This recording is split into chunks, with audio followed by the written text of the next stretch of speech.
Everyone, আসসালামু আলাইকুম। আশা করি সবাই তোমরা অনেক বেশি ভালো আছো। সবাইকে আবারও স্বাগতম 10 মিনিট স্কুলের অ্যাডমিশন প্রোগ্রামে। এবং আমি তোমাদের সাথে আছি মাহে ইসলাম।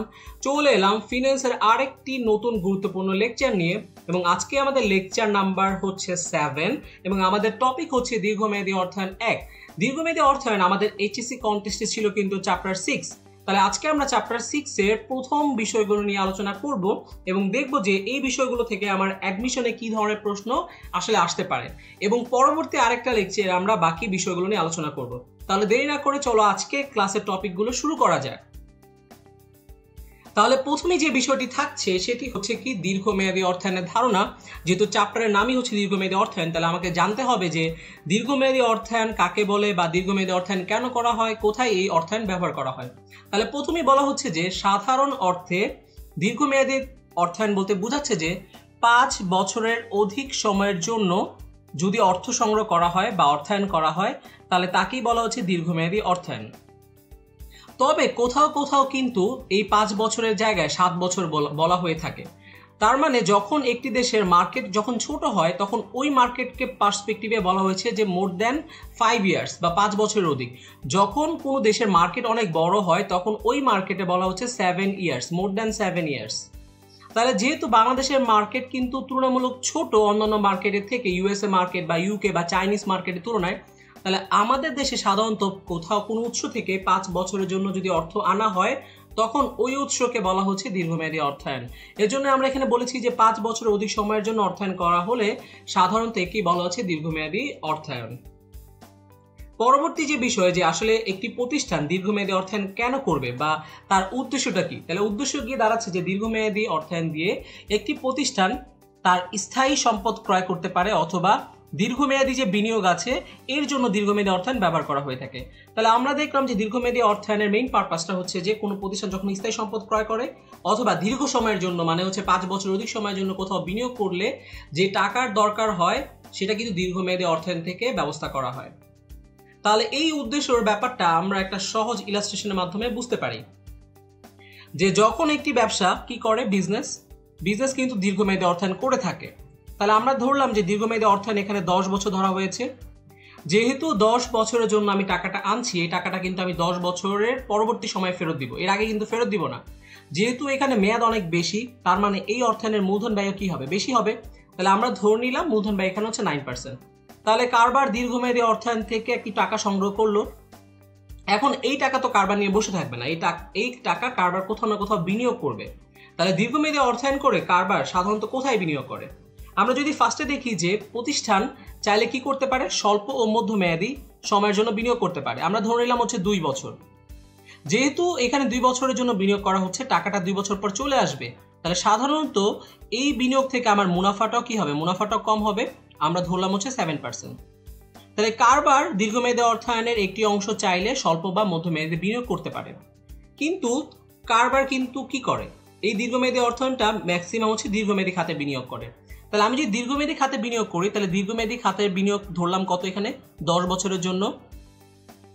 যেহেতু এখানে দীর্ঘ সময়ের জন্য বিনিয়োগ করা হচ্ছে তাহলে এই বিনিয়োগ থেকে মুনাফাও সাধারণত কি হবে, স্বল্প মেয়াদী থেকে বেশি হবে। আমরা ধরলাম হচ্ছে 9% এবং কোথাও 10%। এখন কোনটা আমার জন্য ভালো ডিসিশন হবে যে দীর্ঘমেয়াদী অর্থায়ন করে আমি কি স্বল্প মেয়াদী বিনিয়োগ করব নাকি দীর্ঘমেয়াদী বিনিয়োগ করব?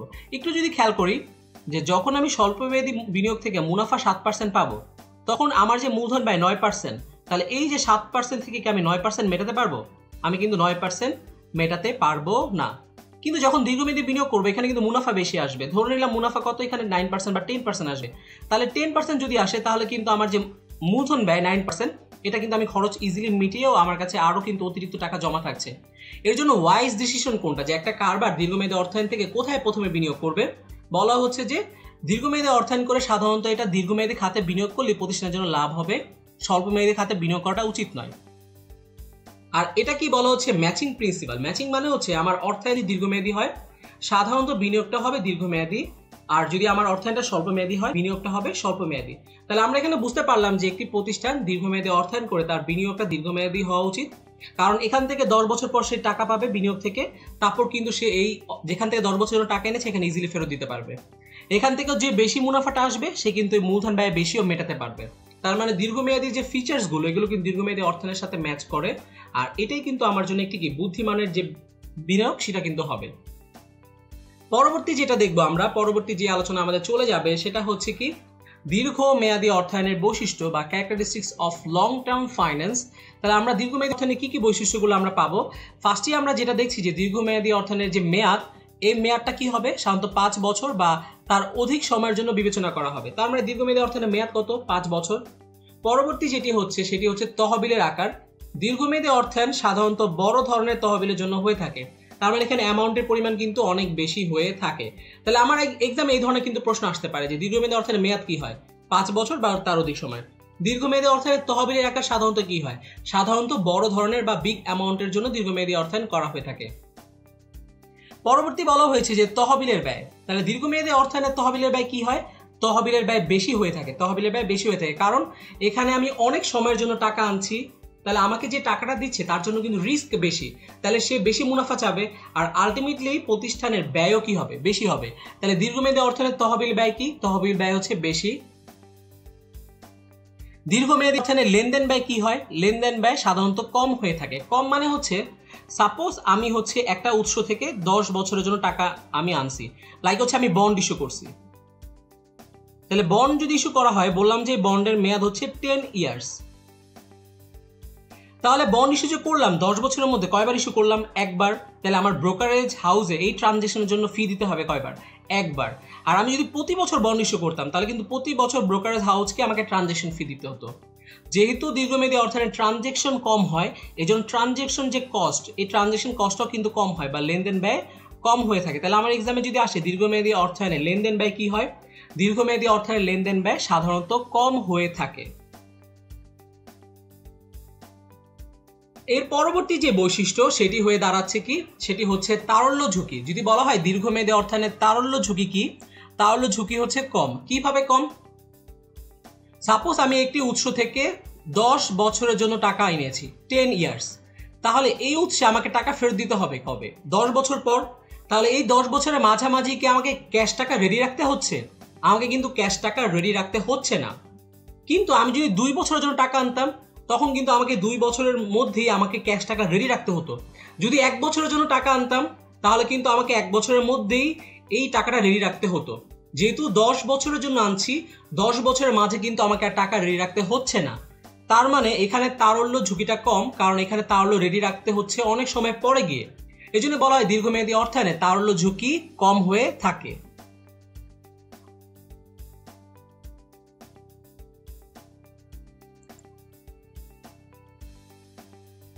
এর পরবর্তী যে বৈশিষ্ট্য সেটি হচ্ছে দীর্ঘমেয়াদী অর্থায়নের আর্থিক ঝুঁকি। তাহলে আর্থিক ঝুঁকি কি হচ্ছে? দীর্ঘমেয়াদী অর্থায়নে আর্থিক ঝুঁকি কিন্তু বেশি হয়ে থাকে। তার মানে আর্থিক ঝুঁকি বলতে আমরা কি বুঝি? আর্থিক বলতে বুঝি যে সাধারণত যে আমার যখন ঋণ মূলধন ইস্যু করব তখন আমাকে সুদ পরিশোধ করতে হবে। সুদ পরিশোধ করা হচ্ছে বাধ্যতামূলক। যদি আমি সুদ পরিশোধ না করি আমি যে কোনো মুহূর্তে দেউলিয়া হয়ে যাব। এটাকেই বলা হচ্ছে আর্থিক ঝুঁকি। তার মানে যখন আমি বন্ড ইস্যু করব তখন কিন্তু আমাকে বন্ডে সুদ দিতে হবে। তাহলে বন্ড কিন্তু দীর্ঘমেয়াদী, আর এটা কিন্তু দীর্ঘ সময়ের জন্য প্রদান করা হয়ে থাকে, ইস্যু করা হয়ে থাকে। তাহলে এখানে সুদের পরিমাণ কি হয়? এখানে সুদের পরিমাণ স্বল্পমেয়াদী অর্থায়ন থেকে বেশি হয়। তাহলে দীর্ঘমেয়াদী অর্থায়নে বন্ড ইস্যু করলে এখানে সুদের পরিমাণ বেশি থাকে, বিদায় প্রতিষ্ঠানকে কিন্তু বেশি আর্থিক ঝুঁকি বহন করতে হয়। কারণ এই সুদের পরিমাণ বেশি হয়, যদি এটা পরিশোধ করতে না পারে সময় মতো তাহলে প্রতিষ্ঠান কিন্তু দেউলিয়া হওয়ার একটা ঝুঁকি থাকছে, এটাকেই বলা হচ্ছে ঝুঁকি। তাহলে আমার প্রশ্ন যদি আসে যে দীর্ঘমেয়াদী অর্থায়নে আর্থিক ঝুঁকি কি, আমি বলবো কি বেশি হয়ে থাকে। এর পরবর্তী যে বৈশিষ্ট্য সেটি হচ্ছে তহবিলের ব্যবহার। আমরা অলরেডি জেনে গিয়েছি যে দীর্ঘমেয়াদী অর্থায়ন কোথায় কোথায় ব্যবহার করা হয়। বলা হচ্ছে একটি প্রতিষ্ঠানের স্থায়ী সম্পত্তি ক্রয় বা দীর্ঘমেয়াদী বিনিয়োগের জন্য দীর্ঘমেয়াদী অর্থায়ন ব্যবহার করা হয়ে থাকে। তাহলে আমরা এখানে দেখলাম যে দীর্ঘমেয়াদী অর্থায়ন সাধারণত স্থায়ী সম্পদ ক্রয় মানে হচ্ছে জমি, দালান কোঠা, যন্ত্রপাতি, এগুলো ক্রয়ের সময় কিন্তু আমার যে অর্থটা প্রয়োজন সাধারণত দীর্ঘমেয়াদী কোনো উৎস থেকে এই অর্থায়ন এনে এই সম্পদগুলো ক্রয় করা হয়ে থাকে। এখন আমরা যেটি আলোচনা করব সেটি হচ্ছে দীর্ঘমেয়াদী অর্থায়নের উৎস, এবং এই টপিকটা আমার জন্য অনেক বেশি ইম্পর্টেন্ট। এখান থেকে প্রায় প্রশ্ন আসে যে নিচের কোনটি দীর্ঘমেয়াদী অর্থায়নের উৎস, নিচের কোনটি দীর্ঘমেয়াদী অর্থায়নের উৎস নয়। তাহলে আমরা যদি দীর্ঘমেয়াদী উৎসগুলো ভালো করে চিনি তখনই কিন্তু বুঝতে পারবো যে কোনটি উৎস আর কোনটি উৎস নয়। তাহলে বলা হচ্ছে যে দীর্ঘমেয়াদী অর্থায়নের উৎসকে প্রধানত দুই ভাগে ভাগ করা গিয়েছে। একটা হচ্ছে অভ্যন্তরীণ উৎস, আরেকটা হচ্ছে কি বাহ্যিক উৎস। তাহলে দীর্ঘমেয়াদী অর্থায়নগুলোকে দুই ভাগে ভাগ করা গিয়েছে, একটা অভ্যন্তরীণ, আরেকটা হচ্ছে বাহ্যিক। তাহলে আমরা এখন দেখবো যে অভ্যন্তরীণ উৎস বলতে আসলে কোনগুলো বা কোন বিষয়গুলো অভ্যন্তরীণ উৎসের মধ্যে আসতেছে। তাহলে প্রথম যে ব্যাপারটা সেটা কি, উদ্যোক্তার মূলধন। তাহলে উদ্যোক্তা কারা? আমরা জানি যে একটি কোম্পানি গঠন করার সময় যে ব্যক্তিরা শুরুতে গঠন করে তখন কিন্তু তারা একটা মূলধন নিয়ে একটা কোম্পানি গঠন করেছিল, আর ওই মূলধনকে বলা হচ্ছে উদ্যোক্তার মূলধন। তাহলে উদ্যোক্তার মূলধন এটা কিন্তু একটা অভ্যন্তরীণ বিষয়। 2 নাম্বার যেটা সংরক্ষিত মুনাফা, এটা অনেক বেশি ইম্পর্টেন্ট, যে কোম্পানি তার নিট মুনাফার একটি অংশ জমা করে রাখে এবং ভবিষ্যতে যখন অর্থের প্রয়োজন হয় এই উৎস থেকে কিন্তু সে তহবিলের যোগান দিয়ে থাকে। তাহলে সংরক্ষিত মুনাফা একটি অভ্যন্তরীণ দীর্ঘমেয়াদী উৎস। এছাড়াও প্রতিষ্ঠানে বিভিন্ন তহবিল থাকতে পারে, যেমন হচ্ছে লভ্যাংশ সমতাকরণ তহবিল, সঞ্চয়ী তহবিল, প্রভিডেন্ট ফান্ড। তাহলে এই সকল তহবিল থেকে চাইলে প্রতিষ্ঠান তার দীর্ঘমেয়াদী অর্থায়নের যোগানের ব্যবস্থা করে থাকতে পারে। তাহলে আমার কাজ কি? আমার কাজ হচ্ছে এখানে পয়েন্টগুলো মুখস্থ করে ফেলা, যে এই পয়েন্টগুলো হচ্ছে অভ্যন্তরীণ দীর্ঘমেয়াদী উৎস। তাহলে বাহ্যিকের মধ্যে কি কি আছে?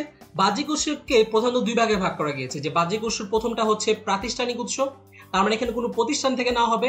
আর একটা হচ্ছে অপ্রাতিষ্ঠানিক উৎস, মানে এখানে কোনো প্রতিষ্ঠান সরাসরি জড়িত থাকবে না।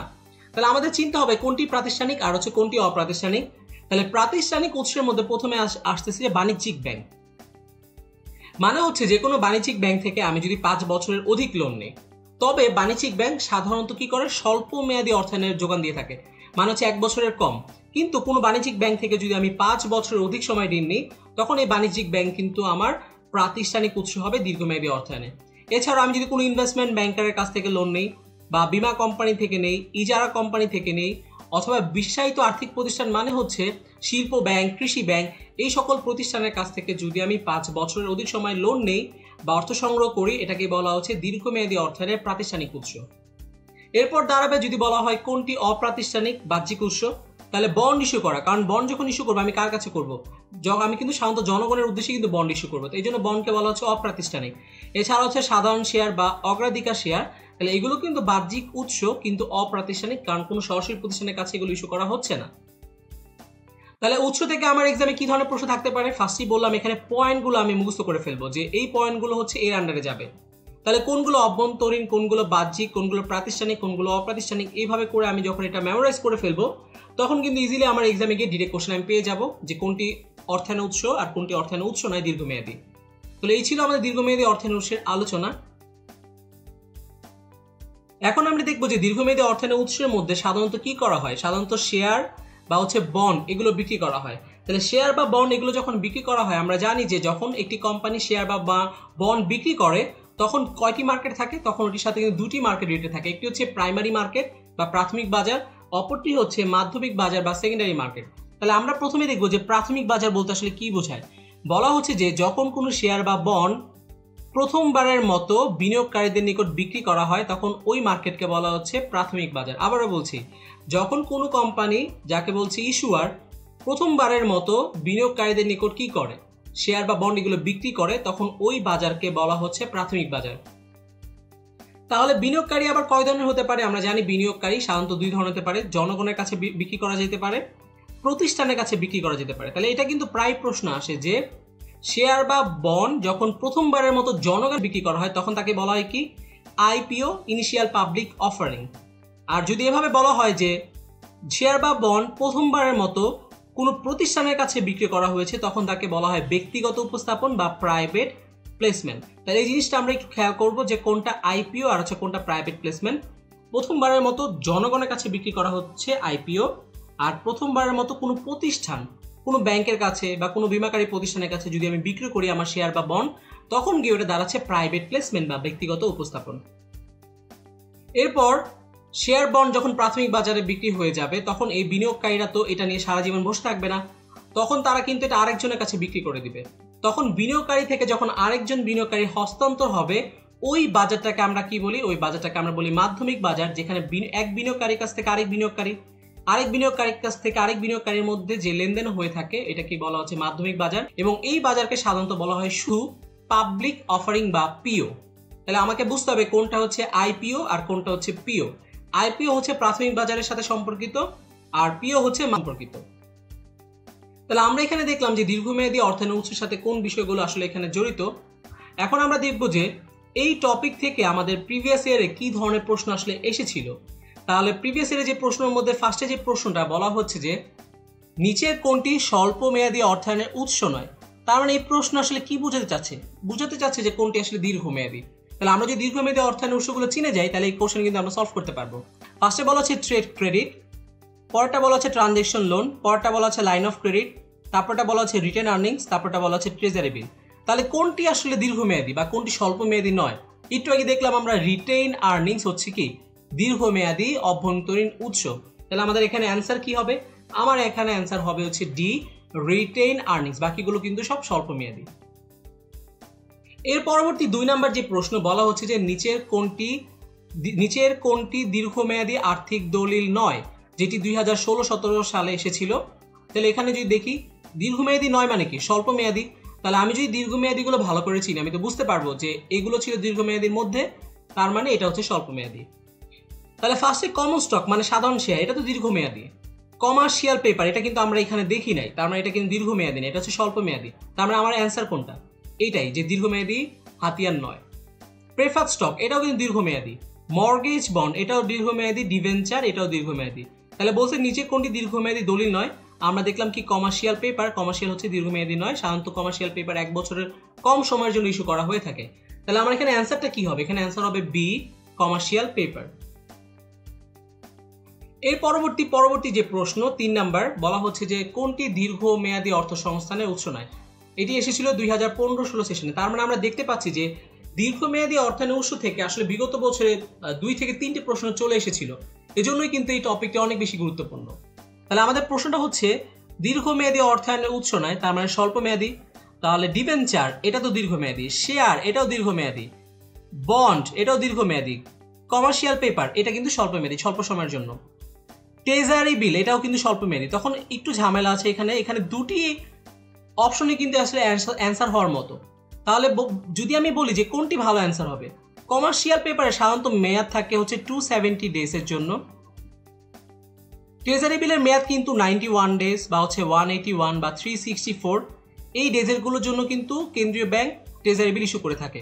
তাহলে যদি বলি দুটির মধ্যে কোনটি আসলে বেশি স্বল্প মেয়াদী, তাহলে অ্যান্সার কি দাঁড়াবে? অ্যান্সার কিন্তু দাঁড়াবে হচ্ছে কমার্শিয়াল পেপার। আবার বলছি এই অপশনটাতে দুটি অ্যান্সার, ডিও অ্যান্সার হয়, ইউ অ্যান্সার হয়, কিন্তু আমাকে দেখতে হবে যে কোনটি আসলে বেশি স্বল্প মেয়াদী। তাহলে সাধারণত কি কমার্শিয়াল পেপারের মেয়াদ সাধারণত কম হয়ে থাকে, 270 ডেজের বেশি হয় না, কিন্তু ট্রেজারি বিল কিন্তু 270 ডেজের বেশি হতে পারে। এজন্য বলা হচ্ছে যে পেপার হচ্ছে পিওর শর্ট টার্ম ফাইন্যান্সিং এর জন্য করা হয়। তাহলে এখানে আমার অ্যান্সারটা কি হবে? এখানে অ্যান্সার হবে ডি। তাহলে কিন্তু আমার ই এখানে অ্যান্সার হচ্ছে না। তাহলে এই ছিল আমাদের দীর্ঘমেয়াদী অর্থায়নের উৎস থেকে আমাদের প্রশ্ন। এরপর চলে যাব আমাদের পরবর্তী আলোচনায়। তাহলে আমাদের পরবর্তী আলোচনার যে বিষয়টি থাকছে সেটি হচ্ছে দীর্ঘমেয়াদী অর্থায়নের একটি হাতিয়ার এবং অন্যতম হাতিয়ার বা এই চ্যাপ্টারের সবচেয়ে আলোচনার বিষয় হচ্ছে বন্ড। তাহলে আমরা দেখবো যে বন্ড বলতে আসলে কি বোঝায় বা বন্ড কাকে বলে। তাহলে বলা হচ্ছে সাধারণ অর্থে বন্ড বা ঋণপত্র হচ্ছে এক ধরনের ঋণের দলিল, যার মাধ্যমে কোম্পানি কি করে জনগণ বা বিভিন্ন ঋণ প্রদানকারী প্রতিষ্ঠানের কাছ থেকে দীর্ঘ সময়ের জন্য ঋণ গ্রহণ করে থাকে। তাহলে আমরা বুঝতে পারলাম যে বিভিন্ন কোম্পানি যখন তাদের টাকা দরকার হয় তখন তারা বন্ড ইস্যু করে জনগণের কাছে বা বিভিন্ন বড় বড় প্রতিষ্ঠানের কাছে করে অর্থ সংগ্রহ করে এবং এই অর্থ সংগ্রহের প্রমাণস্বরূপ তারা একটা দলিল প্রদান করে। এই দলিলটাকেই বলা হচ্ছে বন্ড। এই জন্য বন্ডকে কি বলা হয়? বন্ডকে বলা হয় যে দীর্ঘমেয়াদী ঋণের দলিল। এখন আমরা দেখবো যে একটি বন্ডের সাথে সাধারণত কয়টি পক্ষ জড়িত থাকে। তাহলে ফার্স্টে 1 নাম্বার যেটা, যে বন্ডে সাধারণত কি থাকবে? সাধারণত বন্ডের প্রথম পক্ষ হচ্ছে বন্ড ইস্যুয়ার বা কোম্পানি যাদের আসলে টাকা দরকার। তাহলে ওরা কি করবে? সাধারণত বন্ড ইস্যু করবে বা বন্ড বিক্রি করবে, এই জন্য ওদেরকে বলা হচ্ছে বন্ড সেলার। তাহলে সাধারণত কারা হয়? কোম্পানি হয় বা হচ্ছে গভর্নমেন্ট বা কেন্দ্রীয় ব্যাংক এই ধরনের বন্ড ইস্যু করে থাকে। তাহলে এটা যে সেল করবে এটা বাই করবে কে? তাহলে অবশ্যই একজন বায়ার থাকবে বা এটাকে বলা হচ্ছে বন্ডের হোল্ডার। তাহলে বন্ড হোল্ডার বা বন্ড বায়ার যাদের বলা হচ্ছে ইনভেস্টর, ওরা আসলে বন্ডটা ক্রয় করবে। তাহলে ক্রয় করে কোম্পানিকে কি দিবে? ওরা টাকা দিবে। এই জন্য দেখানো হচ্ছে যে ইনভেস্টরের কাছ থেকে এখানে মানি বা ক্যাপিটাল চলে যাচ্ছে কোম্পানির কাছে লোন হিসাবে। আর কোম্পানি যেহেতু লোন নিচ্ছে তাহলে প্রতি একটা নির্দিষ্ট সময়ে কি করবে? কোম্পানি ইন্টারেস্ট প্রদান করবে কাদেরকে? ইনভেস্টরদের কাছ থেকে। তার মানে বন্ড ইস্যু করলে ইনভেস্টররা তাদের আয় স্বরূপ কি পেয়ে থাকে? সুদ পেয়ে থাকে বা ইন্টারেস্ট পেয়ে থাকে। এটাই কিন্তু বন্ড হোল্ডারদের আয়। তাহলে আমরা দেখতে পেলাম যে কোনো বন্ডে সাধারণত প্রধানত দুটি পক্ষ থাকে। একটি বন্ড ইস্যুয়ার যে বন্ডটা প্রদান করবে ইনভেস্টরের কাছে, বন্ড এই দলিলটা নিজে রাখবে, রেখে কি করবে, ইস্যুয়ারকে টাকা প্রদান করবে এবং এর বিনিময়ে নির্দিষ্ট সময় পর পর বন্ড হোল্ডার ইস্যুয়ারের কাছ থেকে সুদ পেয়ে থাকবে। তাহলে আমরা দেখলাম যে এখানে বন্ডের কয়টি পক্ষ থাকে, সাধারণত দুটি, বন্ড ইস্যুয়ার, বন্ড হোল্ডার, এবং কিভাবে তাদের মধ্যে ট্রানজাকশন হচ্ছে, কে কি পাচ্ছে, এটা আমরা খুব ভালোভাবেই দেখলাম। এখন আমরা আলোচনা করবো হচ্ছে বন্ডের বৈশিষ্ট্য। তাহলে বন্ডে কি কি বৈশিষ্ট্য থাকে। ফার্স্টের বৈশিষ্ট্য আছে ঋণের দলিল। তাহলে বলা হচ্ছে যে ঋণ গ্রহীতা বা হচ্ছে বন্ড ইস্যুয়ার, ঋণদাতা বা বন্ড হোল্ডার পরস্পরের যে দায় দায়িত্ব এবং তাদের মধ্যে যে যত শর্ত রয়েছে এগুলো উল্লেখ করে যে চুক্তিপত্র প্রস্তুত করে তাকে ঋণের চুক্তিপত্র, আর এটা কি বলা হচ্ছে বন্ড ইনডেনচার। তাহলে বন্ড ইনডেনচারকে এক কথা বলা যায় ঋণ চুক্তির একটি লিখিত দলিল। তার মানে যেহেতু বন্ড হোল্ডার বা ইনভেস্টর টাকা প্রদান করছে ইস্যুয়ারদের, তাহলে ওদের অনেক অধিকার আছে, আর ইস্যুয়ার যেহেতু টাকা নিচ্ছে তাদের কিন্তু অনেক দায় দায়িত্ব আছে। তাহলে একটি বন্ডের বা বন্ড হোল্ডারদের বা বন্ড ইস্যুয়ারদের কি কি দায় দায়িত্ব বা হচ্ছে কি কি অধিকার, এই বিষয়গুলো কিন্তু আমাকে বন্ড ইনডেনচারে লিখিত আকারে লিখে রাখতে হয়। আর যেখানে লিখিত থাকে এই দলিলটাকে বলা হচ্ছে বন্ড ইনডেনচার। তাহলে প্রত্যেকটি বন্ডের সাথে কিন্তু একটি বন্ড ইনডেনচার যুক্ত থাকবে। তারপর আমরা জানি যে বন্ডে সাধারণত একটা স্পেসিফিক টাইম পিরিয়ড থাকবে, সাধারণত একটি মেয়াদ থাকবে। এজন্য বলা হয় যে প্রতিটি ঋণপত্রে একটি নির্দিষ্ট পরিপক্কতার তারিখ থাকবে, যে এটি কি 5 বছরের জন্য, এটি কি 10 বছর, নাকি 15 বছর, নাকি 30 বছর। তাই সাধারণত প্রত্যেকটি বন্ডে একটি মেয়াদ থাকে এবং ওই সকল ঋণপত্র বা বন্ড নির্দিষ্ট সময়ের মধ্যে কি করতে হয়, পরিশোধিত করতে হয়। এরপর হচ্ছে আমরা জানি যে প্রতিটি বন্ডে একটি সুদের হার থাকবে। তাহলে এই সুদের হারকে সাধারণত কি বলা হয়, কুপন রেট। তাহলে বন্ডের সাথে যে সুদের হার সম্পর্কিত থাকে, যে 10%, 15%, এটাকে বলা হচ্ছে কি কুপন রেট। এখন আমরা জানি যে এই কুপন রেট কি হতে পারে, একটা ইকোনমিতে বা বন্ডের জন্য ফিক্স থাকতে পারে, বা একটা নির্দিষ্ট সময় পর পর এই সুদের হারটা পরিবর্তন হতে পারে। তাহলে বন্ডের সুদের হার দুটি হতে পারে, সুদের হার স্থির থাকতে পারে অথবা পরিবর্তনশীল হতে পারে। যখন বন্ডের সুদের হার স্থির থাকবে ওই বন্ডকে বলা হচ্ছে ফিক্সড রেট বন্ড। যে বন্ডের সুদের হারটা সাধারণত ফিক্স থাকে, পরিবর্তন হয় না, শুরুতে যে সুদের হার থাকবে একদম মেয়াদ শেষে একই সুদের হার থাকবে, তখন ওই বন্ডকে বলা হচ্ছে ফিক্সড রেট বন্ড।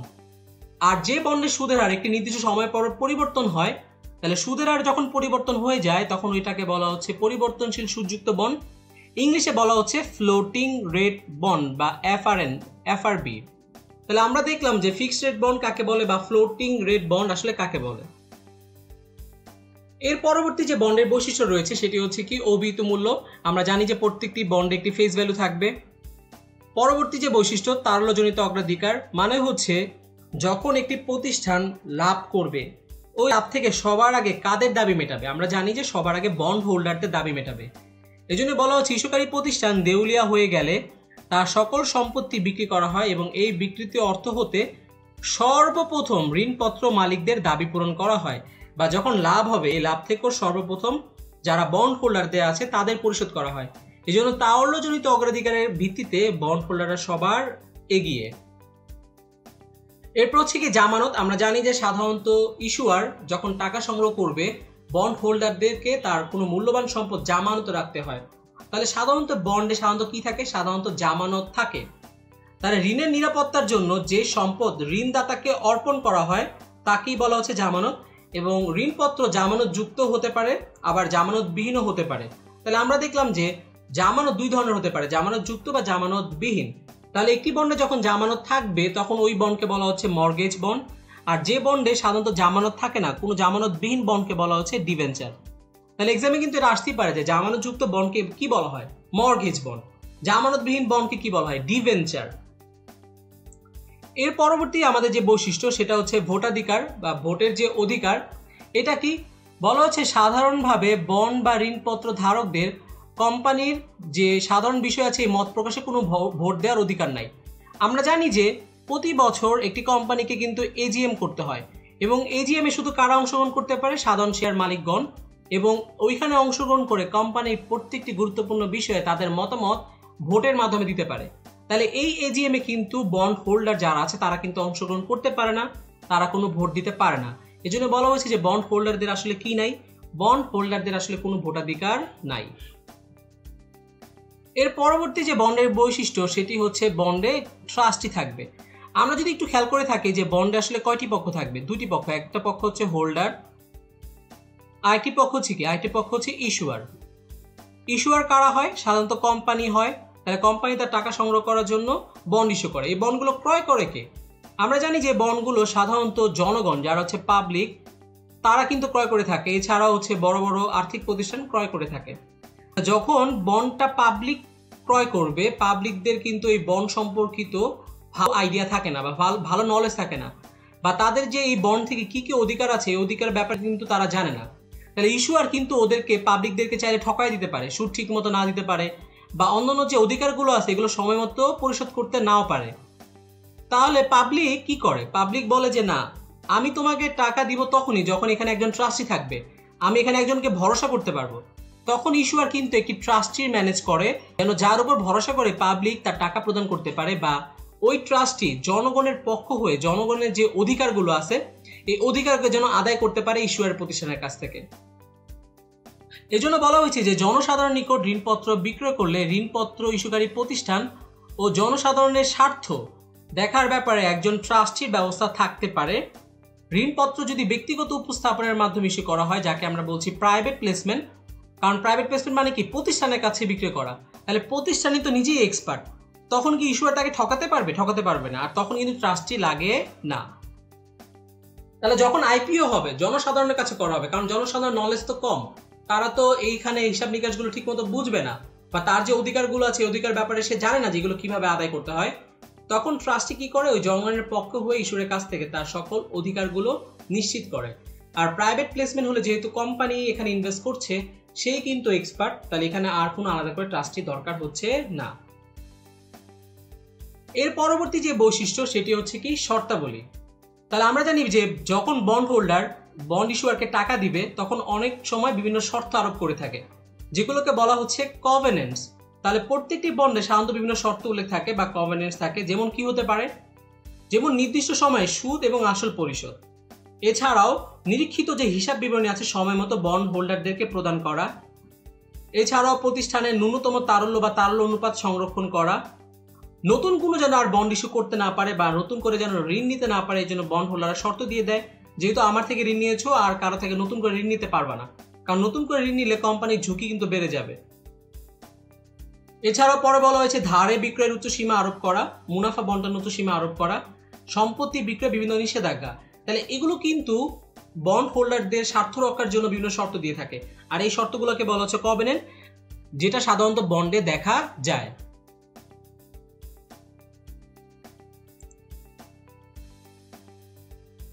এখন আমরা দেখবো যে বৈশিষ্ট্য থেকে প্রিভিয়াস এর কি ধরনের আসলে কোশ্চেন এসেছিল। তাহলে ফার্স্টে 1 নম্বরের যে প্রশ্ন সেটি হচ্ছে কি বলা হয়েছে? নিচের কোন সিকিউরিটিকে আয় সম্পদের উপর অগ্রাধিকার দেওয়া হয়েছে? তাহলে এটা কিন্তু বন্ডের বৈশিষ্ট্যের মধ্যে ছিল, যে আমরা যদি খেয়াল করে দেখি যে সাধারণত বন্ড কি পায়? সবার আগে অগ্রাধিকার পায় বা সবার আগে মুনাফা পায়, অথবা যখন প্রতিষ্ঠান অবসায়ন হয়, অবসায়নের যে সম্পত্তিগুলো বিক্রি করে সবারই কিন্তু বন্ড হোল্ডারদের অর্থ পরিশোধ করা হয়। আর সবার শেষে কিন্তু অর্ডিনারি শেয়ার পায়। প্রেফার শেয়ার কিন্তু বন্ডের পরে আর হচ্ছে সাধারণ শেয়ারের আগে পায়। তারপর হচ্ছে ডিভেঞ্চার, ডিভেঞ্চারও কিন্তু বন্ডের ক্যাটাগরিতে পড়ে। তার মানে এই অপশনটা যদি একটু খেয়াল করে দেখি যে এখানে কি বি অ্যান্সার হবে নাকি ডি অ্যান্সার হবে, কারণ ডিভেঞ্চারও একটা বন্ড আর বন্ডও হচ্ছে বন্ড। তাহলে আমরা যদি খেয়াল করি যে এই বন্ড বলতে সাধারণত মর্গেজ বন্ডকে বোঝানো হয়েছে, আর মর্গেজ বন্ডকে সবার আগে অর্থ পরিশোধ করতে হয়। তাহলে ডিভেঞ্চারের কাছ থেকে মর্গেজ বন্ড কিন্তু আগে অগ্রাধিকার পায়, এই জন্য ডিও অ্যান্সার হয়, বিও অ্যান্সার হয়, তবে বি হচ্ছে ভালো অ্যান্সার। তাহলে এখানে আমাদের অ্যান্সার কি হবে? এখানে অ্যান্সার হবে হচ্ছে বন্ড। তাহলে বন্ড কি পায় বা মর্গেজ বন্ড সাধারণত অন্যান্য যে হাতিয়ারগুলো আছে তার আগে অগ্রাধিকার পেয়ে থাকে। পরবর্তী যে প্রশ্ন সেটি নিচের কোনটি বন্ডের বৈশিষ্ট্য নয়? তাহলে আমরা একটু আগে দেখেছি কিছু বন্ডের বৈশিষ্ট্য, তাহলে ওইগুলো যদি দেখি আমরা ইজিলি কিন্তু এই কোশ্চেনের অ্যান্সার করতে পারবো। ইনডেনচার এগ্রিমেন্ট, তাহলে আমরা জানি প্রত্যেকটা বন্ডে একটি দলিল থাকবে যেখানে বন্ড হোল্ডারদের সকল অধিকার আর বন্ড ইস্যুয়ারদের সকল রেসপন্সিবিলিটি বা দায় দায়িত্ব লিখিত আকারে থাকে, ওই দলিলকে বলা হয় ইনডেনচার এগ্রিমেন্ট। তাহলে এটি বন্ডে অবশ্যই থাকবে। দ্বিতীয় বলা হচ্ছে প্রোটেক্টিভ কভেনেন্ট, আমরা জানি যে বিভিন্ন শর্ত বন্ডে জুড়ে দেওয়া হয় বন্ড হোল্ডার কর্তৃক, তাহলে এগুলোকে বলা হচ্ছে প্রোটেক্টিভ কভেনেন্টস। তাহলে যেহেতু শর্ত থাকছে তাহলে এটি কিন্তু বন্ডের একটি বৈশিষ্ট্য। প্রত্যেকটি বন্ডে একটি প্রিন্সিপাল অ্যামাউন্ট থাকবে, প্রত্যেকটি বন্ডে কুপন থাকবে। তাহলে এ থেকে ডি পর্যন্ত প্রত্যেকটি বন্ডের বৈশিষ্ট্য। ই নাম্বার বলা হচ্ছে রেসিডুয়াল ক্লেম, মানে হচ্ছে সর্বশেষ দাবিদার। আমরা তো জানি যে বন্ড কিন্তু সবার আগে টাকা পাবে, সর্বশেষ বা রেসিডুয়াল ক্লেম হচ্ছে কমন স্টক বা হচ্ছে অর্ডিনারি শেয়ার হোল্ডার। তাহলে রেসিডুয়াল ক্লেম এটা কি বন্ডের বৈশিষ্ট্যের মধ্যে যাচ্ছে? এটা বন্ডের বৈশিষ্ট্য না, এটা হচ্ছে সাধারণ শেয়ারের বৈশিষ্ট্য। তাহলে এখানে আমার অ্যান্সার কি হবে? এখানে আমার অ্যান্সার হবে হচ্ছে ই। বলা হচ্ছে যে রেসিডুয়াল ক্লেম সবার শেষে পায় সাধারণ শেয়ার হোল্ডার, যেটি বন্ডের বৈশিষ্ট্য নয়। এখন আমরা চলে যাব আমাদের মেইন আলোচনায়, যেখান থেকে প্রায় একটি প্রশ্ন এসেই থাকে এই টপিক থেকে, সেটা হচ্ছে বন্ডের প্রকারভেদ। আমরা বিভিন্ন ইস্যুর ভিত্তিতে, বিভিন্ন টপিকের বা বেজের ভিত্তিতে বন্ডকে দেখব বিভিন্ন ভাগে ভাগ করা গিয়েছে। তাহলে প্রথম যে টপিক সেটা হচ্ছে যে ইস্যুকারী প্রতিষ্ঠানের বা ইস্যুর উপর ভিত্তি করে বন্ডকে আসলে কত ভাগে ভাগ করা যায়। তাহলে ফার্স্টই আছে ট্রেজারি বন্ড। আমরা যদি দেখি যে ট্রেজারি বন্ড কে ইস্যু করে, বলা হচ্ছে যে বাংলাদেশ ব্যাংক কর্তৃক ইস্যুকৃত সরকারের পক্ষে দীর্ঘমেয়াদী যে বন্ড ইস্যু করা হয়, এই বন্ডকে ট্রেজারি বন্ড অথবা টি বন্ড বলা হয়ে থাকে। তাহলে এটা কিন্তু প্রশ্নে আসবে যে ট্রেজারি বন্ড কে ইস্যু করে। ট্রেজারি বন্ড ইস্যু করে হচ্ছে একটি দেশের কেন্দ্রীয় ব্যাংক, আমাদের দেশে বাংলাদেশ ব্যাংক। যদি বলা হয় কার পক্ষে ইস্যু করে, তখন হবে সরকারের পক্ষে। যেহেতু কেন্দ্রীয় ব্যাংক ইস্যু করছে, তার মানে কেন্দ্রীয় ব্যাংক কিন্তু এই টাকা অলওয়েজ পরিশোধ করবে, তারা কিন্তু একটা মার্কেট থেকে উধাও হয়ে যাবে না। তার মানে এখানে ঝুঁকি আসলে খুবই কম বা কোনো দেউলিয়া ঝুঁকি নাই। এজন্য বলা হচ্ছে ট্রেজারি বন্ড হচ্ছে দেউলিয়াত্ব ঝুঁকি মুক্ত। যেহেতু এখানে ঝুঁকি কম, তাহলে এই বন্ড যে কিনবে তার আয়ও কম হবে। এজন্য বলা হচ্ছে ট্রেজারি বন্ডের যে ইল্ড, আয় অন্যান্য বন্ডের তুলনায় কি হয়ে থাকে, কম হয়ে থাকে। কারণ ট্রেজারি বন্ডে কোনো কি নাই, দেউলিয়া ঝুঁকি নাই। তাহলে আমরা বুঝলাম ট্রেজারি বন্ড কে ইস্যু করছে। এর পরবর্তী যে বন্ড রয়েছে সেটি হচ্ছে কর্পোরেট বন্ড। তাহলে যদি বলা হয় কর্পোরেট বন্ড কে ইস্যু করবে, কোম্পানি বা কর্পোরেশন কর্তৃক ইস্যুকৃত দীর্ঘমেয়াদী বন্ডকে কর্পোরেট বন্ড বলা হয়ে থাকে। বেশিরভাগ বৃহৎ কোম্পানি তাদের প্রয়োজনীয় তহবিল বন্ডের মাধ্যমে সংগ্রহ করে থাকে। কর্পোরেট বন্ডকে সিনিয়র সিকিউরিটি বলা হয়, কারণ কোম্পানি বিলোপ সাধন হলে অগ্রাধিকার শেয়ার হোল্ডার ও সাধারণ শেয়ার হোল্ডারদের দাবি পরিশোধের পূর্বে তাদের দাবি পরিশোধ করতে হয়। তাহলে আমাকে যদি বলে কর্পোরেট বন্ড কি ইস্যু করবে, আমি বলবো যে যখন একটি কোম্পানি বন্ডের মাধ্যমে অর্থ সংগ্রহ করে থাকে, ওই বন্ডকে বলা হচ্ছে কর্পোরেট বন্ড। এর পরবর্তী যে প্রকারভেদ সেটি হচ্ছে কি, সেটি হচ্ছে মিউনিসিপ্যাল বন্ড। তাহলে মিউনিসিপ্যাল বন্ড কে ইস্যু করছে, বলা হচ্ছে যে সরকারের উন্নয়ন সহযোগী কোনো এজেন্সি, মানে হচ্ছে যেগুলো গভর্নমেন্টের সাথে সম্পর্কিত, ওই কোনো প্রতিষ্ঠান যদি বন্ড ইস্যু করে, এই বন্ডকে বলা হচ্ছে মিউনিসিপ্যাল বন্ড। লোকাল গভর্নমেন্ট বলতে বোঝানো হচ্ছে যে ইউনিয়ন পরিষদ। তাহলে যদি কোনো ইউনিয়ন পরিষদ যদি বন্ড ইস্যু করে, এই বন্ডকে বলা হবে কি, এই বন্ডকে বলা হবে মিউনিসিপ্যাল বন্ড। এছাড়া যে কোনো স্বায়ত্তশাসিত প্রতিষ্ঠান আছে, তারা যদি কোনো বন্ড ইস্যু করে, এই বন্ডকে বলা হবে মিউনিসিপ্যাল বন্ড। তাহলে এইরূপ বন্ডের তারল্য ঝুঁকি ট্রেজারি বন্ড অপেক্ষা যেহেতু বেশি, ফলে প্রদত্ত সুদের হার ট্রেজারি বন্ড অপেক্ষা বেশি হবে। তাহলে মিউনিসিপ্যাল বন্ডের সুদের হার বা মিউনিসিপ্যাল বন্ড হতে যে আয়, এই আয় এটা কি হবে, এই আয়টা ট্রেজারি বন্ড থেকে বেশি হবে। এরপরে হচ্ছে যে বৈদেশিক বন্ড।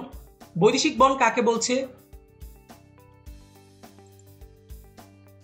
বলা হচ্ছে যে বৈদেশিক সরকার বা বিদেশি কোনো কোম্পানি যখন বন্ড ইস্যু করে, ওই বন্ডকে বলা হচ্ছে ফরেন বন্ড। আর বৈদেশিক কর্পোরেট বন্ডে দেউলিয়া ঝুঁকির সম্ভাবনা রয়েছে। এছাড়াও মুদ্রা বা বৈদেশিক বিনিময় হারও ঝুঁকি রয়েছে।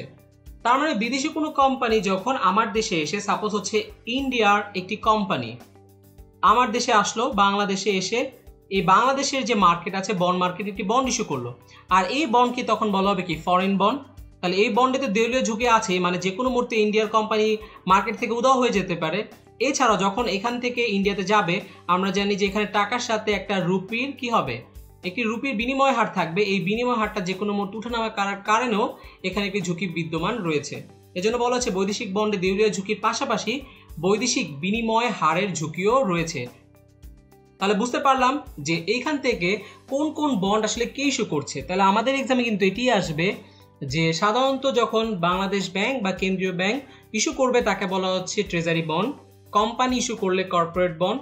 কোনো স্বায়ত্তশাসিত প্রতিষ্ঠান বা সরকারের কোনো অঙ্গসংস্থান যখন বন্ড ইস্যু করে, তখন বলা হচ্ছে মিউনিসিপ্যাল বন্ড। যদি কোনো বিদেশি কোম্পানি বন্ড ইস্যু করে, তখন বলা হচ্ছে বৈদেশিক বন্ড বা ফরেন বন্ড। এখন আমরা বন্ডের প্রকারভেদ দেখব, সেটি হচ্ছে জামানতের উপর ভিত্তি করে বন্ডকে কয় ভাগে ভাগ করা যায়।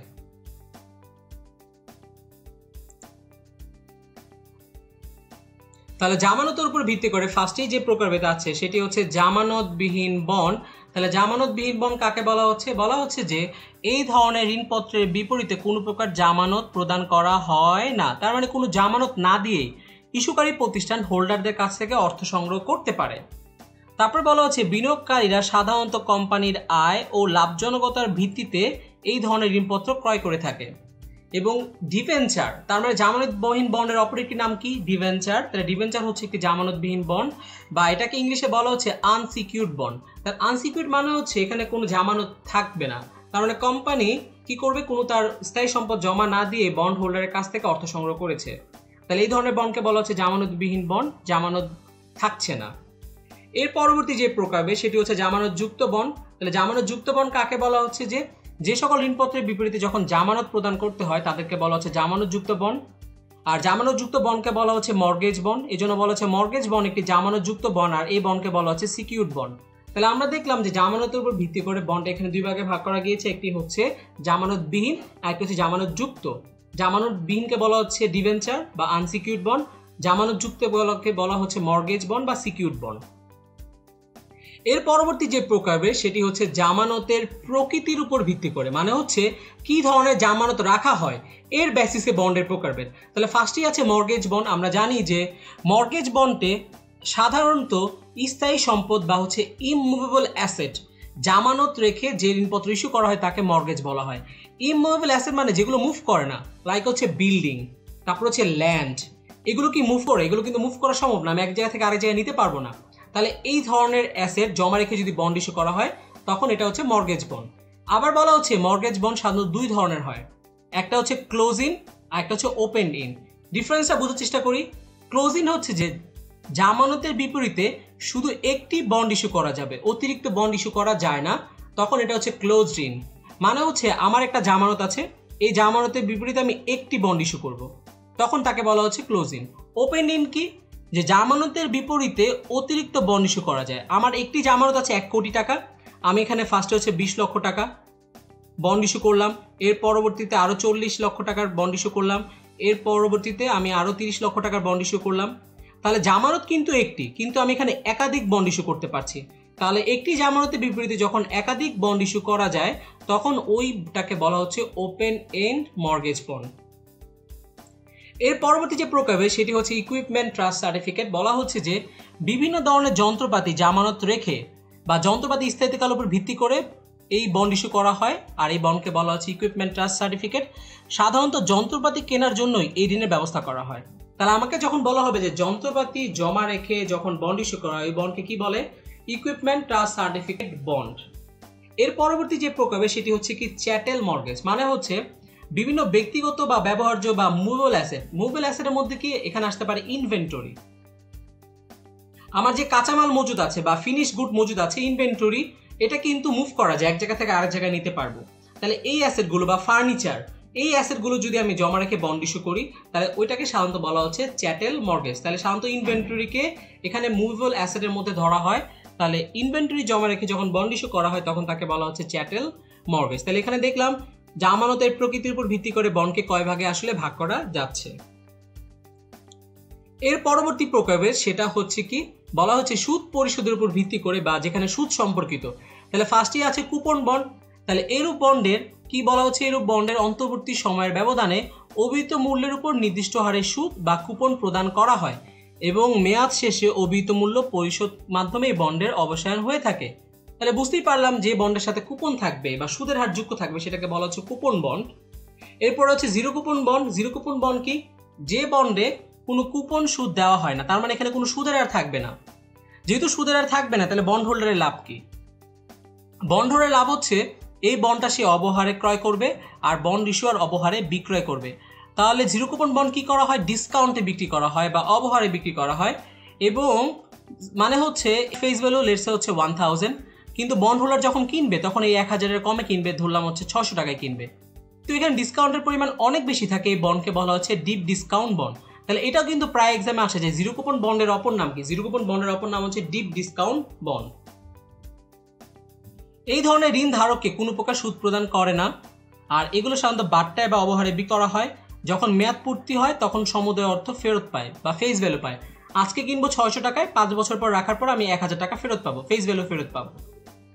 তাহলে ক্রয়কৃত আর হচ্ছে ঋণের যে অভিহিত মূল্য, এটার যে ডিফারেন্স, এই ডিফারেন্সটাই হচ্ছে বন্ড হোল্ডারদের আয়। তার মানে সে কিনবে 600 টাকায়, 5 বছর পর পাচ্ছে 1000 টাকা, 400 টাকা যে ডিফারেন্সটা, এই 400 টাকায় হচ্ছে জিরো কুপন বন্ড হোল্ডারের ইনকাম। তাহলে আমরা বুঝতে পারলাম যে জিরো কুপন বন্ড আসলে কাকে বলছে, এখানে কোন বিষয়গুলো সম্পর্কিত।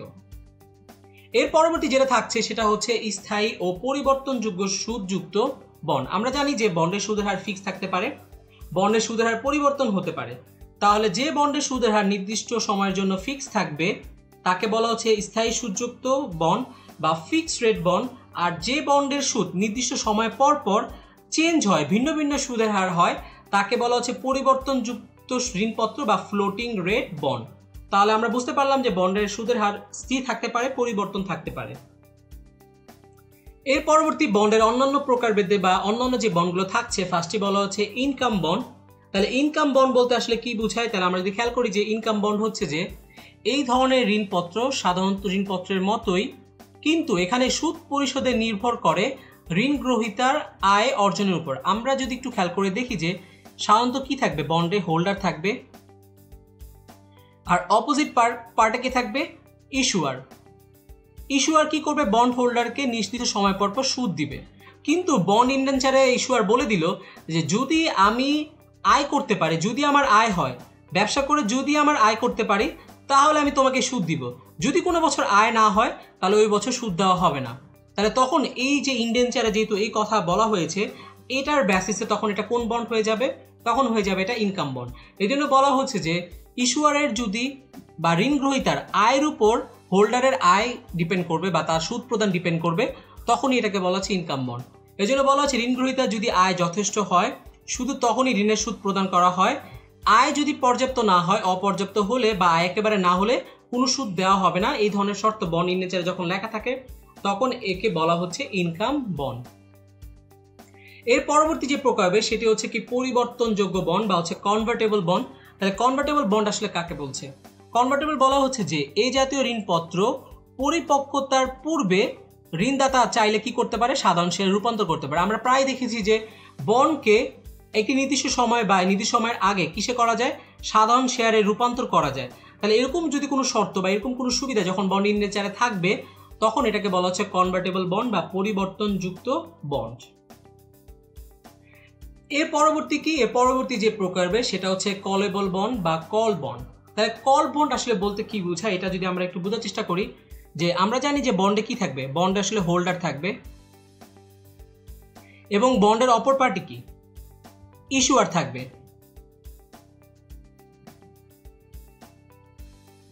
ইস্যুয়ার হোল্ডারকে কি প্রদান করে? ইস্যুয়ার হোল্ডারকে সুদ প্রদান করে এবং প্রতি বছর একটি নির্দিষ্ট সময় কিন্তু সুদ প্রদান করতে হয়। এখন আমরা জানি যে সুদের পরিমাণ কিন্তু সর্বদা চেঞ্জ হয়, বাজারে সুদের পরিমাণ সবসময় চেঞ্জ হয়। তাহলে ইস্যুয়ার হোল্ডারকে কিন্তু সুদ প্রদান করবে এবং এই সুদের হারটা কিন্তু ফিক্স থাকবে। লেটসে বললাম যে প্রতি বছর ইস্যুয়ার 10 টাকা করে সুদ প্রদান করবে, 10 টাকা করে সুদ প্রদান করবে। তাহলে এমন হতে পারে বাজারে হঠাৎ করে সুদের হার কিন্তু কমে যেতে পারে। লেটসে সুদের হার কত কমে গেল, বাজারে সুদের হার হয়ে গেল কিন্তু 8%। তখন ইস্যুয়ার কি চিন্তা করবে যে 3 নাম্বার বছরে সুদের হার বাজারে কত, 8%, কিন্তু এই বন্ডে কিন্তু হোল্ডারকে 10% বা 10 টাকায় সুদ দিতে হচ্ছে। তাহলে তখন ইস্যুয়ার কি চাবে? তখন ইস্যুয়ার চাবে যে এই মেয়াদের পূর্বেই আমি যদি হোল্ডারকে তার বন্ডের টাকা পরিশোধ করে দিয়ে আমার বন্ডটা যদি নিয়ে আসি আর বাজারে যদি ইস্যু করতে পারি, তখন তো আমাকে 8% হারে সুদ দিতে হবে, আমার তখন লাভ হবে। তাহলে কলেবল বন্ড কি বলা হচ্ছে যে এই ধরনের বন্ড সাধারণত ইস্যুকারী প্রতিষ্ঠান যে কোনো সময় বা একটি নির্দিষ্ট সময় পরে ধারকের নিকট পুনরায় ক্রয় করে নেয় এবং ক্রয় করার পারপাসটা কি, মার্কেটে সুদের হার কমে যায়, কিন্তু বন্ডটা যদি সে ধরে রাখতো তখন যদি তাকে 10% হারেই সুদ দিতে হতো। তাহলে ইস্যুয়ার তার সুবিধার জন্য এই যে 3 নাম্বার বছরে যেহেতু সুদের হার কমে গিয়েছে, এই 3 নাম্বার বছরে সে আর বন্ডটা কন্টিনিউ করে না, বন্ড হোল্ডারকে তার টাকা বুঝিয়ে দেয় এবং তার কাছ থেকে পুনরায় ক্রয় করে এই মার্কেটে গিয়ে বন্ড ইস্যু করে যেখানে সুদের হার কম, তখন এই বন্ডকে বলা হচ্ছে কলেবল বন্ড।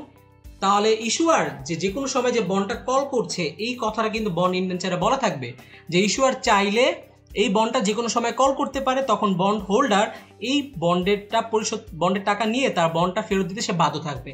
তখন এটাকে বলা হচ্ছে কলেবল বন্ড, যেটা আসলে কার স্বার্থ রক্ষা করছে, ইস্যুকারী প্রতিষ্ঠানের। অপরদিকে আরেকটি বন্ড আছে, সেটা কি পুটেবল বন্ড বা পুট বন্ড। পুট বন্ড এটা কার স্বার্থ রক্ষা করে? এটা বলা হচ্ছে যে বন্ড হোল্ডারের স্বার্থ রক্ষা করে। আমরা যদি এখানে একটু খেয়াল করে দেখি যে এমন হতে পারে 3 নাম্বার বছরে গিয়ে মার্কেট ইন্টারেস্ট রেট 15% হয়ে যেতে পারে, তখন বন্ড হোল্ডার কি চিন্তা করবে, যদি ইস্যুয়ারের সাথে আমি বন্ড রাখি তখন আমি কিন্তু পরবর্তী বছর শুধু 10 টাকা করে পাবো, কিন্তু আমি যদি তার বন্ডটা ফেরত দিয়ে দিই এবং আমার টাকা নিয়ে যদি আমি এই 15% ইনভেস্ট করি তখন কিন্তু আমি 15% করে সুদ পাবো। তাহলে যখন বাজারে ঋণের সুদের পরিমাণ বেড়ে যায় তখন বন্ড হোল্ডার কিন্তু তার আগের যে চুক্তিগত যে বন্ড সেটা আর রাখতে চায় না, ওই বন্ডটা ইস্যুয়ারকে ফেরত দিয়ে দেয়। ফেরত দিয়ে সেই টাকাটা নিয়ে এসে তখন বাজারে যেখানে বেশি সুদের হার হচ্ছে সেখানে ইনভেস্ট করে সে বেশি সুদ লাভ করছে। তাহলে পুট বন্ড কি? পুট বন্ড হচ্ছে যেখানে বন্ড হোল্ডার কি করে, ঋণ গ্রহীতাকে ঋণপত্র পুনঃক্রয়ের জন্য চাপ প্রয়োগ করে, অর্থাৎ এখানে হচ্ছে পুট বৈশিষ্ট্য, তখন তাকে বলা হচ্ছে পুটেবল বন্ড, যেটি কলের একদম সম্পূর্ণ বিপরীত। তাহলে পুট বন্ডে কার স্বার্থ রক্ষা করা হচ্ছে? এটা হচ্ছে হোল্ডারের। যখন বাজারে সুদের হার বেড়ে যাবে তখন হোল্ডার ইস্যুয়ারকে বন্ডটা ফেরত দিয়ে দিবে, তখন এটাকে বলা হচ্ছে পুট বন্ড। এবং এই শর্তটা কিন্তু হুট করেই আসবে না, যখন বন্ড ইনডেঞ্চার হবে, বন্ডের চুক্তি হবে, ওই ইনডেঞ্চারের হোল্ডার কিন্তু বলে দিবে যে আমি যে কোনো মুহূর্তে চাইলে তোমার বন্ডটা ফেরত দিয়ে দিতে পারি, তখন এই বন্ডকে বলা হচ্ছে পুটেবল বন্ড। তাহলে আমরা এখানে দেখলাম যে বন্ডের বিভিন্ন প্রকারভেদ, যে কোন বন্ড বলতে আসলে কি। তাহলে আমাদের এক্সামে কিন্তু আসতে পারে নিচের কোনটি কি বন্ড। তাহলে আমরা এখানে বন্ডের প্রত্যেকটি মেইন কথা মাথায় রাখবো এবং বোঝার চেষ্টা করবো যে কোন বন্ডের সাথে কোন বিষয়গুলো আসলে সম্পর্কিত। তাহলে কিন্তু আমরা এখানে এক্সামে কমন পেয়ে যাবো যে এই বন্ড থেকে প্রশ্ন আসতে পারে, এই বন্ড থেকে প্রশ্ন আসতে পারে। এখন আমাদের পরবর্তী আলোচনা সেটা হচ্ছে বন্ডের প্রকারভেদ থেকে বিভিন্ন প্র্যাকটিস কোশ্চেন, যে আমরা এতক্ষণ দেখলাম যে বন্ড থেকে আসলে কি ধরনের কোশ্চেন আমাদের এক্সামে আসতে পারে। তাহলে প্রথম 1 নম্বর যে প্রশ্ন বলা হয়েছে যে নিচের কোনটি ডিপ ডিসকাউন্ট বন্ড বলা হয়। তাহলে ডিপ ডিসকাউন্ট বন্ড কাকে বলা হয়? তাহলে প্রথম অপশন হচ্ছে চিরস্থায়ী বন্ড, এরপর হচ্ছে জাং বন্ড, তারপরে হচ্ছে আই বন্ড, শূন্য কুপন বা জিরো কুপন বন্ড। তাহলে আমরা একটু আগে দেখছিলাম যে এক ধরনের বন্ডের প্রকারভেদ ছিল যে বন্ডে সাধারণত কি দেওয়া হয় না, কোনো কুপন সুদের হার থাকে না, যাকে বলা হচ্ছিল কি জিরো কুপন বন্ড। তাহলে জিরো কুপন বন্ডের ফিচারটা কি? জিরো কুপন বন্ড হোল্ডার কিভাবে কিনবে, যেহেতু এখানে সে শুধু কোনো সুদ পাচ্ছে না বা আয় পাচ্ছে না, তাহলে এই বন্ডের একটি ফেস ভ্যালু থাকবে, লেটস হচ্ছে 1000। কিন্তু হোল্ডার যখন বাই করবে তখন কি ফেস ভ্যালুতে বাই করবে? কখনোই না, সে এটা থেকে ডিসকাউন্টে বাই করবে, অবহারে বাই করবে। অবহারে বাই হচ্ছে ফেস ভ্যালু থেকে কম দামে ক্রয় করা। তাহলে 1000 টাকার বন্ড সে হচ্ছে লেটসে হচ্ছে সে কিনলো হচ্ছে 650 টাকা দিয়ে। তাহলে হোল্ডার আজকে 650 টাকায় কিনছে, তাহলে ফেস ভ্যালু থেকে যেহেতু কম দামে প্রতিষ্ঠানকে বিক্রয় করা হচ্ছে, এই জন্য এটাকে বলা হচ্ছে ডিপ ডিসকাউন্ট বন্ড। তাহলে এখানে হোল্ডারের আয় কি? হোল্ডারের আয় হচ্ছে সে 650 টাকা দিয়ে কিনবে আর মেয়াদ শেষে সে 1000 টাকায় ফেরত পাচ্ছে। তাহলে ডিপ ডিসকাউন্ট বন্ড মানে ডিসকাউন্টের পরিমাণ অনেক বেশি থাকে কোন বন্ডে? অ্যান্সার হচ্ছে শূন্য কুপন বা জিরো কুপন বন্ড। তাহলে এখানে আমার অ্যান্সার গিয়ে দাঁড়াচ্ছে হচ্ছে ডি। তাহলে এই কিন্তু ইম্পর্টেন্ট, প্রায় জিরো কুপন বন্ড থেকে প্রশ্ন এসে থাকে বিভিন্ন কম্পিটিটিভ এক্সামে। পরবর্তী যে 2 নম্বর প্রশ্ন আমাদের জন্য ইম্পর্টেন্ট, যে নিম্নের কোনটির ক্ষেত্রে সুদ প্রদান করা হয় না। তাহলে একটু আগেই তো আমরা দেখলাম যে সুদ দেওয়া হয় না কোন বন্ডে? চিরস্থায়ী বন্ডে সুদ থাকে, কুপন বন্ডে সুদ থাকে, অগ্রাধিকার শেয়ারে কি থাকে? অগ্রাধিকার শেয়ারে কি সুদ থাকে নাকি লভ্যাংশ থাকে? তাহলে অগ্রাধিকার শেয়ারে থাকছে লভ্যাংশ। আয় বন্ডও কিন্তু সুদ থাকে। তাহলে প্রত্যেকটি বন্ডে কিন্তু সুদ থাকছে আমাদের অপশনে। তাহলে জিরো কুপন বন্ডে সুদ থাকে না, কিন্তু জিরো কুপন বন্ড এখানে অপশনে নাই। তাহলে আমাকে অপশন বুঝে এখানে অ্যান্সার করতে হবে যে নিচের কোনটিতে সুদ প্রদান করা হয় না। অ্যান্সার কি? অগ্রাধিকার শেয়ার, যে কারণ অগ্রাধিকার শেয়ারে কি দেওয়া হয়? অগ্রাধিকার শেয়ারে লভ্যাংশ প্রদান করা হয় এবং অগ্রাধিকার শেয়ারে লভ্যাংশের আর কি থাকে? ফিক্স থাকে। তাহলে আমার এখানে অ্যান্সার কি হবে? এখানে অ্যান্সার হবে হচ্ছে সি, যে অ্যান্সার হচ্ছে অগ্রাধিকার শেয়ার বা প্রেফার্ড স্টক, যেখানে লভ্যাংশ প্রদান করা হয়, কোনো সুদ প্রদান করা হয় না। তাহলে আমাকে অপশন বুঝে আসলে অ্যান্সার করতে হবে যে এই অপশনগুলোর মধ্যে কোনটি আসলে অ্যান্সার হওয়ার যোগ্য। এখন হচ্ছে পরবর্তী প্র্যাকটিস কোশ্চেন 3 নাম্বার, বলা হয়েছে যে নিচের কোনটি স্থায়ী আয়যুক্ত সিকিউরিটিস, মানে হচ্ছে কোনটিতে একটি ফিক্সড ইনকাম থাকবে। তাহলে সাধারণ শেয়ার হোল্ডার যারা ক্রয় করবে তারা কি পায়? তারা পায় কিন্তু লভ্যাংশ। এই লভ্যাংশের হার কি স্থির থাকে? এই লভ্যাংশের হার কিন্তু অস্থির থাকে, ফিক্স থাকে না।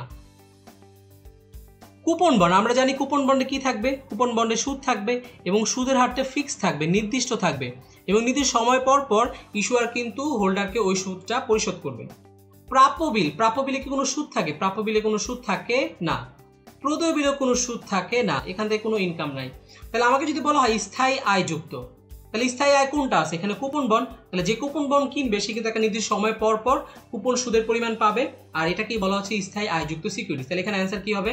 অ্যান্সার হবে হচ্ছে বি, কুপন বন্ড, যাকে বলা হয় স্থায়ী আয়যুক্ত সিকিউরিটিস। তাহলে আমার এখানে অ্যান্সার গিয়ে দাঁড়াবে হচ্ছে বি, কুপন বন্ড। তাহলে এই ছিল আজকে আমাদের চ্যাপ্টারের আলোচনা। এখান থেকে আমরা দেখলাম যে কোন বিষয়গুলো আমাদের জন্য ইম্পর্টেন্ট। তাহলে এখান থেকে আমরা প্রতিটি স্লাইড ভালোভাবে বোঝার চেষ্টা করব, এখান থেকে কিভাবে আসলে বলা হচ্ছে ওইগুলো আমরা বাসায় বেশি বেশি প্র্যাকটিস করব। এছাড়াও এই লেকচার ওয়াইজ কিন্তু আমাদের প্র্যাকটিস কোশ্চেন থাকবে, যেগুলো আমরা বাসায় নিজে নিজে চেষ্টা করব, এবং আমরা আশা করি যে এই চ্যাপ্টারের বা এই টপিক রিলেটেড আসলে কোনো সমস্যা থাকবে না। আজকে আমাদের ক্লাস এই পর্যন্তই। দেখা হবে সামনের আরেকটি লেকচার নিয়ে। সে পর্যন্ত আশা করি সবাই তোমরা ভালো থাকবে। আল্লাহ হাফেজ।